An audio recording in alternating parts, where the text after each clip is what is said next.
If your hitter chases a lot of bad pitches out of the strike zone, then in this video, I'm going to give you 3 tips that you can actually use to fix it. Tip number 1 is something I picked up from the Coastal Carolina Division I hitting coach, where he talked about something called their swing decision rate, which is basically a stat that looks at 2 things.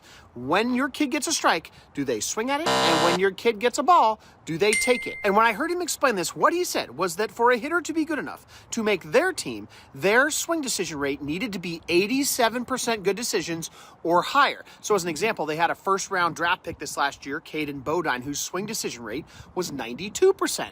But when we asked parents what their kid's swing decision rate is, almost nobody, for one, has any idea. But then here's what's interesting. Just starting to track it and paying attention to it and having conversations with your kid starts to change their behavior. Kids begin to realize how much better they could be if they started working on this, because most youth hitters are making less than 50% good swing decisions. So to make this easier for parents, we actually have a free Google sheet that calculates everything for you. It even breaks down decision rates down by the count. So if you'd like a copy of that, just comment the word decisions below and I'm happy to send that to you. Which brings me to tip number 2.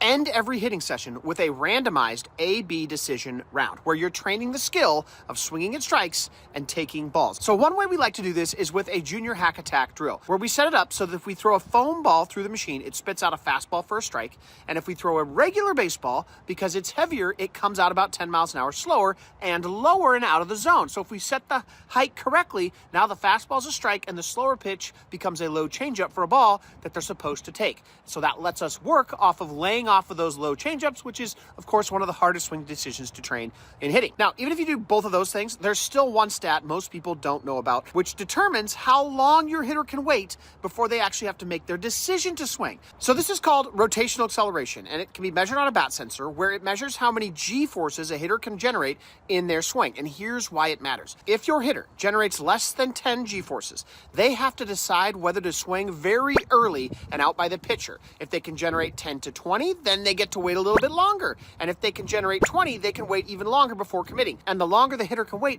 the better they can see the ball start to curve or fade or drop or see extra spin. So the better their swing decisions end up becoming. So if your hitter is chasing a lot of bad pitches and you're not training rotational acceleration, bad swing decisions usually aren't about discipline. They're about what the body is capable of waiting for.